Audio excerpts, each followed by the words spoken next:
Hi மக்களே, welcome to paradise.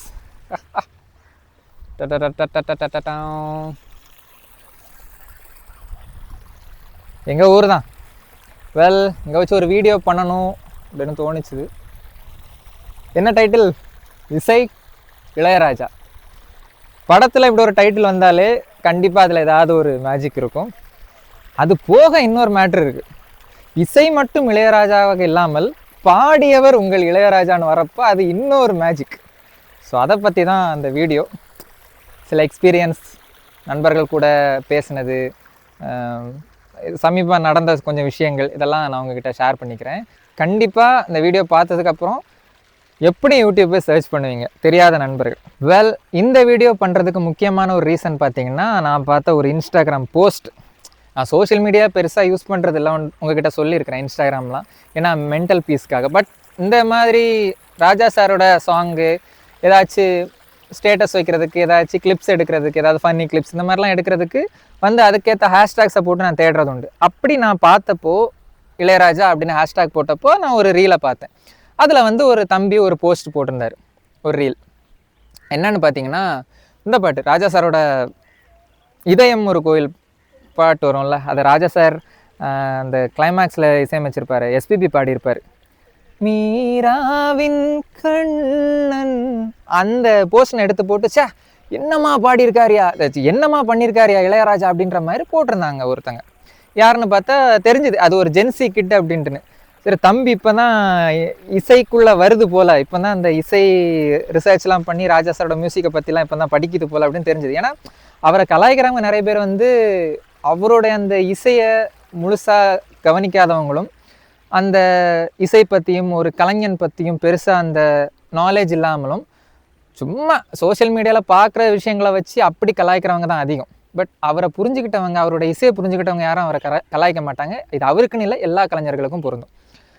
அப்படி அவர் போட்டிருந்தப்போ கீழே கமெண்ட் ஒருத்தர் போட்டிருந்தார், யோ நீ இந்த பாட்டை சொல்கிறியே, இதே பாட்டு இளையராஜா வேர்ஷன் நீ கேட்டிருக்கியே அப்படின்ட்டுன்னு. என்ன ப்ரோ சொல்கிறீங்க, இளையராஜா பாடியிருக்காரு அந்த பாட்டு அப்படின்னு கேட்டிருந்தாங்க. ஆமாம் ப்ரோ, இளையராஜா வேர்ஷன் ஒன்று உண்டு, அதை கேட்டு பாருங்க அப்படின்னு.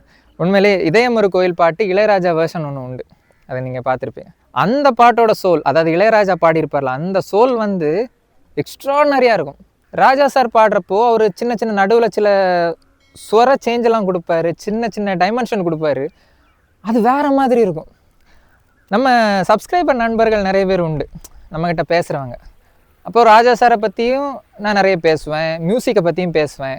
அப்படி ஒரு நண்பர்கிட்ட பேசிகிட்டு இருக்கும்போது அவர்கிட்ட இந்த சாங் அனுப்பிவிட்டேன்.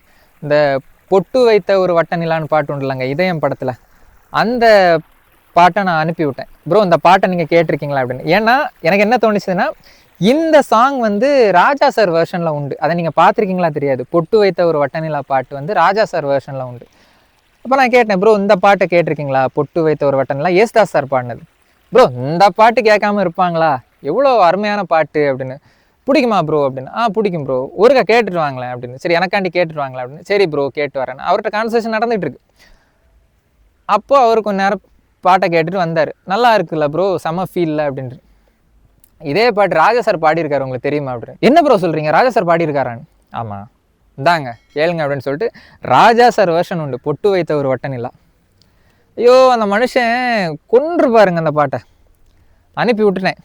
கேட்டுட்டு மனுஷனுக்கு கொஞ்ச நேரம் பேச்சு மூச்சு இல்லை. இதான் நடந்துச்சு. ப்ரோ என்னாச்சு அப்படின்னு. இல்லை ப்ரோ அப்படின்னு சொல்லிட்டு தொண்டை ஒரு மாதிரி கவ்வுது மனுஷனுக்கு. ஐயோ என்ன ஆச்சு அப்படின்னா, இல்லை ஏதோ இந்த உலகத்தில் உள்ள எல்லாத்தையும் வேண்டாம், அமைதியாக இருந்துட்டா போதும், நிம்மதியாக இருந்துட்டா போதுன்ற மாதிரி ஒரு இது இருக்குது. ஏதோ சொல்ல முடியாத ஒரு சோகமும் ஏக்கமும் உள்ளே அழ வைக்குது என்னன்னு சொல்லிட்டு மனுஷன் அழுதுட்டான். எனக்கு ஐயையோ அப்படின்ற மாதிரி ஆயிடுச்சு. பட் ப்ரோ இந்த மாதிரி பாட்டெலாம் இனிமேல் வராது ப்ரோ அப்படின்ற மாதிரி சொல்லிட்டு இருந்தார். உண்மைதாங்க, அந்த மாதிரி பாட்டெலாம் வராது. இப்போது இவர் இந்த என்ன படம், அவன் இவன் படத்தில் ஒருத்தர் ஐனஸா நடிச்சிருப்பார். அவர் ஒரு பேட்டியில் இப்போ சொல்லியிருந்தார், அவருடைய பேரை காரில் ராஜா சாருக்கு பாட்டை கேட்டுட்டு, you know this man Ilaiyaraaja, these songs are so much of sadness அப்படின்னு சொல்லியிருக்கிறான். நல்ல பெப்பி சாங் போட்டாலும் சேடாக இருக்குது அப்படின்ற மாதிரி சொல்லியிருக்கிறதா அவர் பதிவு பண்ணியிருந்தார் இன்டர்வியூவில். இப்போ ரீசெண்டாக நான் பார்த்தேன். என்னென்னா அவர் சொல்கிறாரு, இப்போத்த ஜென்ரேஷன் மெலடின்ற டேர்மையே மறந்துட்டாங்க. அவங்களுக்கு அதை புரியலை.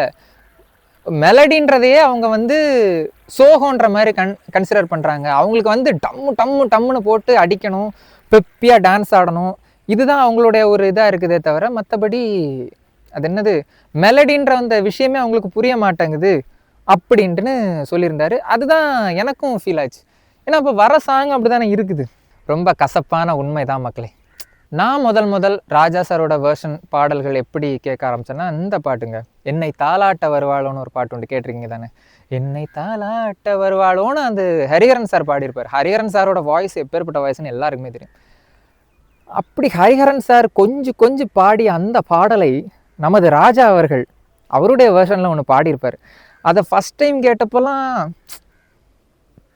யாரையா நீ எங்கேருந்தியா வந்த, வானத்துலேருந்து குதிச்சியாயா அப்படின்ற மாதிரிலாம் இருந்துச்சு. இது ஒருமையில் பேசுகிறேன்னு பண்ணாதீங்க, அது வந்து ஒரு அன்பு, ஒரு உரிமையில் பேசுகிறது. இப்போது அதே பாட்டில் உங்களுக்கு எக்ஸ்பிளைன் பண்ணி காட்டுறேன் பாருங்களேன். கொஞ்சம் உட்காந்துக்கிட்டுங்க, கால் வலிக்குது எப்பா. அதே பாட்டை வந்து ஹரிஹரன் சார் பாடும்போது என்னை தாலாட்ட வருவாளோ அப்படின்னு பாடியிருப்பார். அதே ராஜா சார் பாடும்போது என்னை தாலாட்ட வருவாளோ அப்படின்னு கொஞ்சம் பாடியிருப்பார். தத்தளிக்கும் அன்னமே தத்தை வருவாளா. சரணம் போஷன் வரப்போ எனது இரவு அவள் கூந்தலில் அப்படின்ட்டுன்னு இவர் ஹரிஹரன் சார் பாடுறப்போ ராஜா சார் எனது இரவு அவள் கூந்தலில் நாட்டியாக இருக்கும் அந்த குரல். இதே இந்த பொட்டு வைத்த வட்ட நிலா பாட்டில் கூட ஏஸ்தா சார் பாடும்போது பொட்டு வைத்த ஒரு வட்ட நிலா குளிர் புன்னகையில் என்னை தொட்ட நிலா அப்படின்னு ஒரு பாஸ் விடுவார். ஆனால் ராஜா சார் பாடும்போது ஒரு கிளைடு கொடுப்பார். பொட்டு வைத்த ஒரு வட்ட நிலா குளிர் புன்னகையில் என்னை தொட்ட நிலா அப்படின்னு கொடுப்பார். அவர் வாழ்நாள் தோறும், இவர் வாழ்நாள் தோறும் அப்படின்ட்டு நான் சூப்பராக கிளைட் பண்ணி பாடியிருப்பார். அந்த பாட்டை கேட்டுட்டு தான் மனுஷன் ஃபீல் பண்ணி அழ ஆரம்பிச்சிட்டாரு. அவருடைய காதலியை ரொம்ப மிஸ் பண்ணார். சொன்னார், எனக்கு என்னெல்லாமோ ஃபீல் ஆகுது ப்ரோ அப்படி இப்படின்ற மாதிரி. ரொம்ப கஷ்டமாக இருந்துச்சு. எனக்கும் அந்த பாட்டு ராஜா சாரோட குரலில் கேட்குறப்போ வந்து நிறைய பாட்டு வந்து அழுக வருங்க, ஒத்துக்கிட்டு தான் ஆகணும். அதை என்ன சொல்கிறதுன்னு தெரியல, அந்த குரலில் என்னவோ இருக்கும் போல். சரி எந்திரிப்போம் அப்பா. அதுக்கப்புறம் என்ன பாட்டு, குறிப்பாக அந்த பாட்டுங்க தென்பாண்டி சீமையில், அதை மறக்கவே முடியாது. ஐயா புலமைப்பித்தன் அவர் எழுதுனது. இப்போவும் மனசுக்கு ஏதாவது கஷ்டமாக இருந்துச்சுன்னா நான் கேட்குற ராஜா சாரோட பாடல்கள் அது ரொம்ப முக்கியமானது. ஒரு இன்டர்வியூ கூட பார்த்துருப்பீங்களே, புலமைப்பித்தன் ஐயா சொல்லியிருப்பார், ஒருத்தங்க வந்து அவங்களுடைய அப்பாவுக்கு வந்து பிபி அதிகமாகிரும், அதுக்கு வந்து இந்த பாட்டை தான் போட்டு அப்பப்போ பிபியை குறைப்பாங்க அப்படின்ற புலமைப்பித்தன் ஐயாட்ட சொன்னதை அவர் வந்து நெகிழ்ச்சியாக சொல்லியிருந்தார். எனக்கு எவ்வளோ பெரிய அவார்டு கொடுத்துருந்தாலும் அது வந்து ஈடாக இருக்காது இந்த மாதிரி ஒரு விஷயத்த சொல்கிறதுக்கு. உண்மைதான், 1000 அவார்டு கொடுத்தாலும் ராஜா சாருக்கெலாம் ஈடே ஆகாது. அதான் உண்மை. அவருடைய குரலில் நிறைய பாட்டு உண்டு. இப்போ ஜனனி ஜனனியாக இருக்கட்டும், வேற என்னங்க அடியாத்தாடி, அதெல்லாம் ராஜா சார் செம்மையாக பாடியிருப்பார். அண்டு ஈரவிழி காவியங்களில் என்கானம் ஒன்லி கிட்டார் தான், மனுஷன் பிரித்து விட்ருப்பார். அண்டு நிறைய ஓப்பனிங் சாங்லாம் அந்த காலத்தில் அவர் தானே, அவர் பாடினா ஹிட்டு சென்டிமெண்ட்டாக. கரகாட்டக்காரனில் ஓப்பனிங் சாங் அந்த பாட்டு உண்டு, பாட்டாலே புத்தி சொன்னாராக இருக்கட்டும், கரிமேடு கருவாயனில் கதை கேளுன்னு அந்த கட்டியக்காரன் கட்டிக்கிட்டு தெருக்கூத்தில் பாடுற ஸ்டைலில் அவர் பாடினதாக இருக்கட்டும். வேறு என்ன, மம்பட்டியானில் காட்டு வழியே போகிற உன்னை கவலைப்படாத அந்த பாட்டாக இருக்கட்டும், சொல்லிட்டே போகலாம்.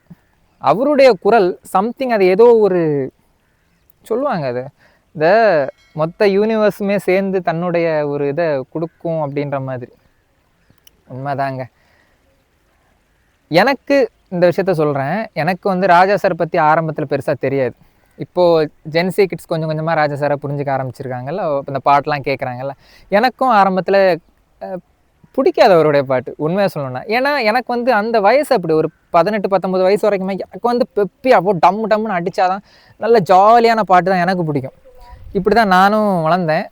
எனக்கு ராஜா சாரோட அந்த பாடல்களை ஃபீட் பண்ணது யாருன்னா, அது பை ஆக்சிடென்டெலாம் என் மச்சான் ஒருத்தர், தேவேந்துன்னு சொல்லிட்டு என் மச்சான் ஒருத்தர் இருக்கார், பயங்கர இளையராஜா ரசிகர். அவர் வந்து ஒரு நாள் எனக்கு வந்து இது கிடச்சிது, கவர்மெண்ட்லேருந்து மடிக்கணினி லேப்டாப் கிடச்சிது.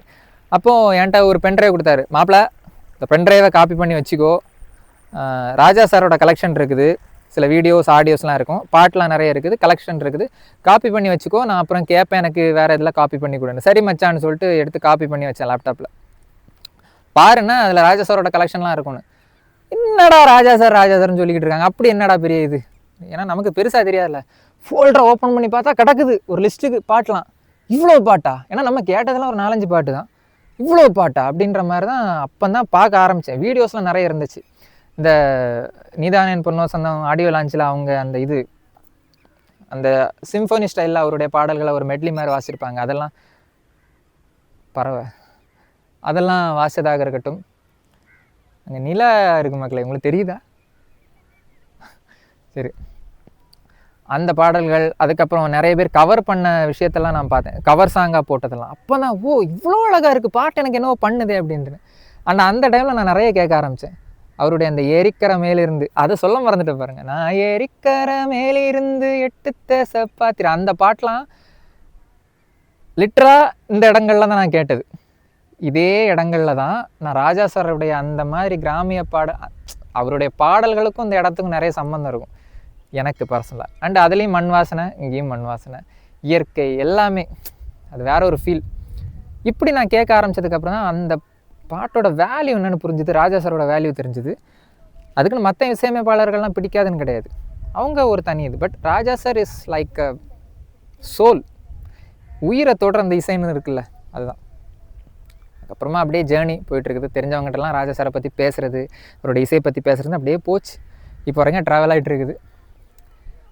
ஒரு பெரிய ஆசைங்க, எப்படியாச்சும் இந்த மனுஷனை நேரில் பார்த்துடணும்னு. ஒரு நாள் பார்த்துருவேன் எப்படியும். அதுக்கப்புறம் இப்போத்த கிட்ஸ் தயவு செஞ்சு ஒரு ரிக்வஸ்ட்டாக கேட்குறேன் சகோதரனா, இந்த ஒரு விஷயத்த சோஷியல் மீடியாவை பார்த்து, அதில் மீம்ஸை பார்த்து, இல்லை யாரோ ஒருத்தர் சொல்கிறத பார்த்து முடிவு பண்ணிவிட்டு அதை பார்க்காதீங்க. இவன் நல்லவன், இவன் கெட்டவன், இவன் அப்பாவி, இவருக்கு ஒன்றும் தெரியாது, இந்த ஆள் இப்படி தான் அப்படின்ற முடிவு பண்ணிவிட்டு நீங்கள் அதை பார்த்துக்கோங்க, அதை பற்றி விஷயத்தை தெரிஞ்சுக்கோங்க. உதாரணத்துக்கு இப்போ இளையராஜா சார் எடுத்துப்போமே, அவர் திமிரு பிடிச்சவர், அவர் பாட்டுக்கு காசு கேட்குறவர், பிளா பிளா பிளா இப்படின்னு நிறைய விஷயங்கள் சோஷியல் மீடியாவில் வந்த வண்ணம் இருக்கும், பத்திரிகைகளில் மீடியாக்களில் வந்த வண்ணம் இருக்கும். அதெல்லாம் பார்த்துட்டு இவர் இப்படி தான் அப்படின்னு பார்த்து முடிவு பண்ணாமல் ஏன்னு ஒரு கேள்வி கேளுங்க. இப்படி போடுறாங்க, ஏன் போடுறாங்க, எதுக்கு போடுறாங்க, அதுக்கான ரீசனை பாருங்கள். முன்னாடி தான் ஒரு விஷயத்தை தெரிஞ்சுக்கிறதுக்கு புக்கை ரெஃபர் பண்ணணும், லைப்ரரி போகணும், இல்லை வேறு ஏதாவது பார்க்கணும், நியூஸை பார்க்கணும், அது இதுன்னு இது பண்ணணும். இப்போ கையிலே இருக்குது, ஃபோனே இருக்குது நம்மகிட்ட, அடித்த நின்று உட்கார்ந்த இடத்துல தட்டி பார்த்துடலாம். அது இருந்தும் ஏன் முன்முடிவு பண்ணி இது பண்ணுறீங்கன்னு தெரில. அப்படி பண்ணாதீங்க. ஒரு விஷயத்தை பற்றி நிறைய தெரிஞ்சுக்கோங்க. இசையை பற்றி, இசைனா என்ன, கலைஞர்கள்னால் என்ன, அதுக்கு பின்னாடி நிறைய சைக்காலஜிக்கல் ஐட்டம் வரும், எல்லாமே இன்டர் கனெக்டட். தெரிஞ்சதுக்கு அப்புறமாட்டு பார்க்குறப்போ உங்கள் நடக்கிற எல்லாமே உங்களுக்கு வேறு மாதிரி புலப்பட ஆரம்பிக்கும். ஏன் ராஜா சாரை இப்படி இது பண்ணுறாங்க, ஏன் ராஜா சார் இவ்வளோ திமிராக இருக்கார், ஏன் ராஜா சாருடைய பாடல்களுக்கு காப்பிரைட் இவ்வளோ இஷ்யூ வந்துக்கிட்டே இருக்குது, சும்மா பழைய பாடல்களுக்கு வருதே, புது பாடல்களுக்கு ஏன் காப்பிரைட் இஷ்யூ எதுவும் வரதில்லை, ஏன் பழைய பாட்டுக்கு மட்டுமே அவர் இது கேட்குறாரு, அது இதுன்ற மாதிரி சொல்லிக்கிட்டு இருக்காங்க. இதையும் தெரிஞ்சுக்கோங்க, அப்போ உங்களுக்கு புரிய வரும். இந்த மாதிரி விஷயங்களை நீங்கள் தெரிஞ்சுட்டு நீங்கள் பயணப்படும் போது உங்களுக்கு தெளிவு பிறக்கும். இதுக்கு மட்டும் இல்லை, அரசியலுக்கும் தான். சும்மா சோஷியல் மீடியாவில் பார்த்தேன், நான் அங்கே பார்த்தேன், இங்கே பார்த்தேன், இவர் நல்லவர், இவர் வந்தால் நாட்டுக்கு இது பண்ணிடுவார், அப்படி இப்படின்னு இல்லாமல் கண்ணை மூடிட்டு ஒருத்தனை ஃபாலோ பண்ணாமல் அரசியல்னா என்ன, இந்த மண்ணுக்கு எது தேவை, எதுக்கு எது தேவை.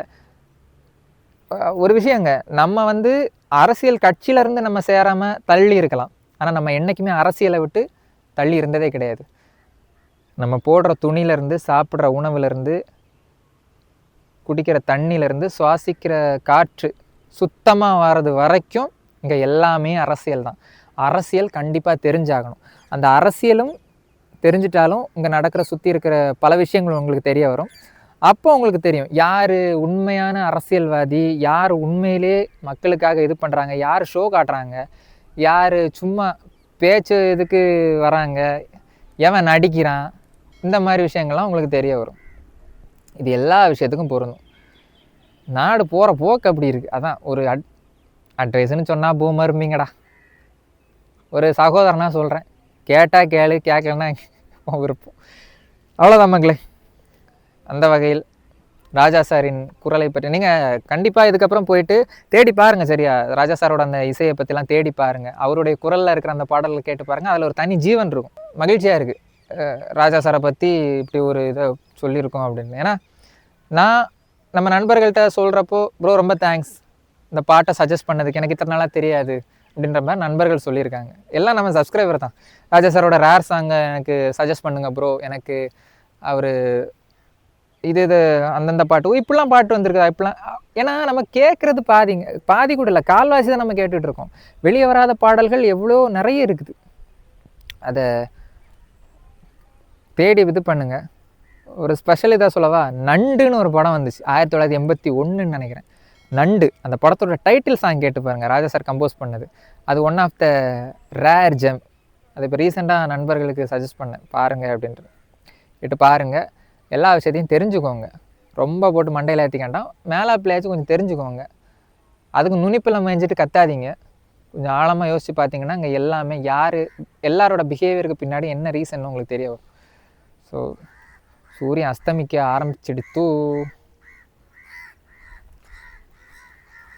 மேலே பறவைகள், இயற்கை. ஹெட்செட்டை போட்டுட்டு, ஹெட்செட்டு கூட இல்லை, ஹெட்செட்டு போடக்கூடாது. இங்கெல்லாம் வந்து ஜஸ்ட்டு ஃபோனில் ஸ்பீக்கரில் ராஜா சாரோட பாட்டை போட்டுட்டு உட்காந்து அந்த இயற்கை சத்தத்தோடு அவருடைய பாட்டை கேட்குறப்போ அது ஒரு தனி உணர்வு மக்களே. சொர்க்கமே என்றாலும் பறவைகள், நிலா, சூரியன், பயல், இயற்கை, இளையராஜா, இசை இளையராஜா. வீடியோ பார்த்ததுக்கு நன்றி மக்களே. உங்களுக்கு தெரிஞ்ச சில ரேரான இளையராஜா சாரோட பாட்டு இருக்குங்களா, அதை மறக்காமல் தயவு செஞ்சு கீழே கமெண்ட் பண்ணுங்கள். ஏன்னா எனக்கும் சரி, இந்த வீடியோ பார்க்குற பிறருக்கும் சரி, ஒரு புது பாட்டை கேட்குறதுல ஒரு புதுசாக ஒரு பாட்டை அவங்க தெரிஞ்சுப்பாங்கல்ல, அடடே இப்படியும் பாட்டு இருக்கா அப்படின்ற மகிழ்ச்சியாக இருக்கும் கேட்குறப்போ.